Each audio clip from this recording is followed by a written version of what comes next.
नमस्कार, मैं मंटन कुमार। शुरुआत आज कहां से किया जाए, क्योंकि मौजूदा दौर में जनता के लिए मुद्दे अब न रोजगार है, न महंगाई, न गरीबी है, न भुखमरी।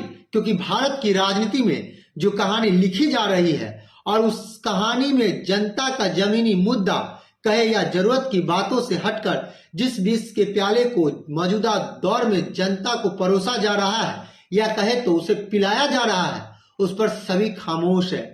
चलिए उन पन्नों को टटोलने की कोशिश करते हैं जहां भारतीय जनता पार्टी पिछले कई चुनावों में, अगर आप देखे हैं और यह गौर कीजिएगा तो कोई ना कोई बड़े मुद्दे पर वह चुनाव लड़ती है। कोई ना कोई एजेंडा होता है या कहे तो कोई ना कोई हथकंडा जरूर होता है। अब आपको याद होगा 2014 का इलेक्शन। 2014 का इलेक्शन सबका साथ सबका विकास, 2 करोड़ रोजगार, विकास, ये तमाम या गुजरात मॉडल, विकास पुरुष, इन तरह के एजेंडों के तहत जनता ने जना समर्थन दिया। 2019 का पुलवामा के साथ देशभक्ति से जोड़कर चुनाव लड़ा गया था। भारतीय जनता पार्टी के लिए 2024 के चुनाव में क्या एजेंडा होगा ये जनता को बखूबी मालूम है और यह हो चला है। मतलब एक तरफ जनता ने देखा कि धर्म की राजनीति की कथा गढ़ी जा रही है, तो दूसरी तरफ विपक्षी पार्टियों को कमजोर करने के लिए जांच एजेंसी के जरिए कैसे विपक्षी पार्टी को कमजोर किया जाए और जनता के बीच यह संदेश भेजा जा सके कि यह विपक्ष भ्रष्ट है।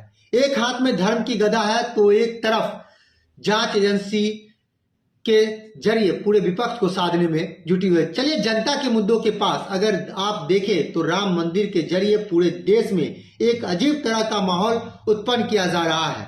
जैसे इस देश में अगर धर्म का कोई ध्वजवाहक है तो वो सिर्फ और सिर्फ विश्व हिंदू परिषद है, आरएसएस है, भारतीय जनता पार्टी है।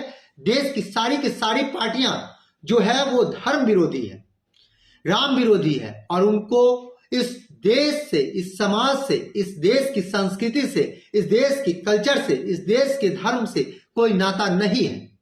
इस तरह का माहौल बनाया जा रहा है जैसे सिर्फ और सिर्फ भारतीय जनता पार्टी ही धार्मिक मिजाज की पार्टी है। विपक्ष की जो पार्टी है या जो लोग उसके साथ जुड़े हुए हैं वो धर्म विरोधी है।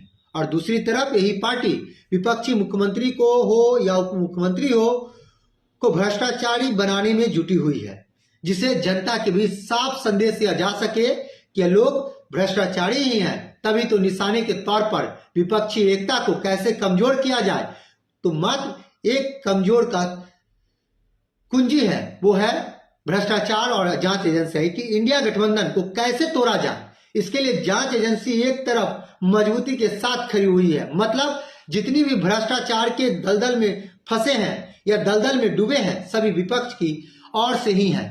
और बात यह निकल कर आई है, जनता यह भी समझ रही है कि सब यह जनता समझ जाए कि ये सभी भ्रष्ट है। संवैधानिक इकाइयों पर से जनता का भरोसा अब खत्म होता जा रहा है, यह भी किसी से छुपा हुआ नहीं है। तो कहीं ना कहीं आने वाला वक्त में लोकतंत्र कितना मजबूत हो पाएगा, भारतीय लोकतंत्र को, उनकी संवैधानिक शक्तियों को कितने लोग किस और नजरिए से देखेगा, ये तो आने वाला वक्त बताएगा। लेकिन चलिए आपको हम लिए चलते हैं तमिलनाडु में। केरल में वो हथकंडा नहीं चल पाया जो बिहार में, झारखंड में, दिल्ली में चल रहा है। वहां के लिए दूसरा उपाय कर रखा है। लेकिन बिहार में, झारखंड में, दिल्ली में, यहां तक कि कर्नाटक में भी जितने प्रमुख नेता हैं विपक्ष शासित राज्य के, उनको गिराने की कोशिश की जा रही है। अरविंद केजरीवाल का क्या होगा, कब क्या होगा, कल क्या होगा, परसों क्या होगा, तब क्या होगा, कोई ठिकाना नहीं है।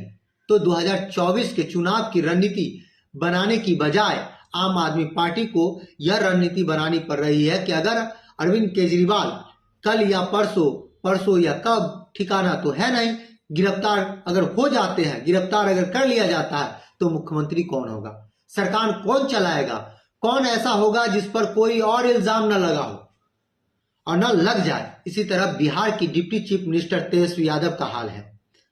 ठीक उसी तरह हेमंत सोरेन का हाल है। तेजस्वी यादव को साधने के लिए नीतीश कुमार का जो मुख्यमंत्री है बिहार में, तेजस्वी यादव वहां भी एक समस्या बन चुके हैं।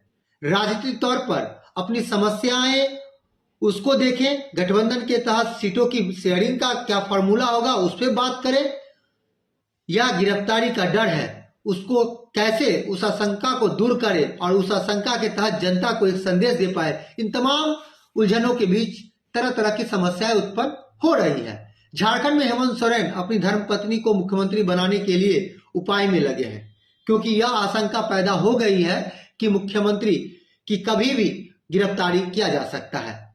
अरविंद केजरीवाल के कैबिनेट के मंत्री सत्येंद्र जैन गिरफ्तार हैं।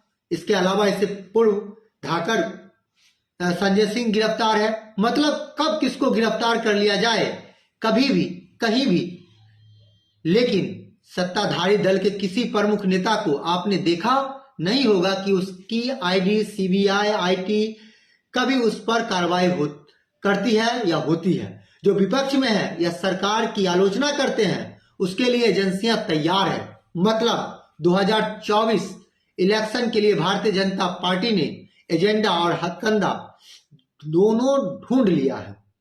एक तरफ धर्म रहेगी, दूसरी तरफ एजेंसियां काम करेगी। भारतीय जनता पार्टी के नेतृत्व का पूरा जो खेल देखने को मिल रहा है, लेकिन आने वाला वक्त में यह खेल कितना कामयाब होगा यह देखने वाली बात होगी।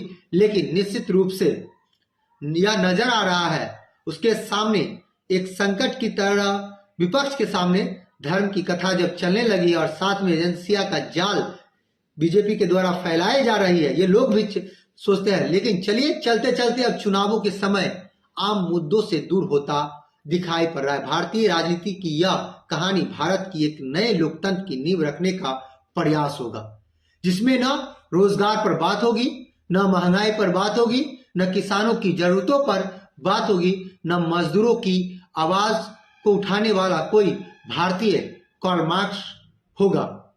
लेकिन आने वाला वक्त चुनाव है। बहुत बहुत धन्यवाद।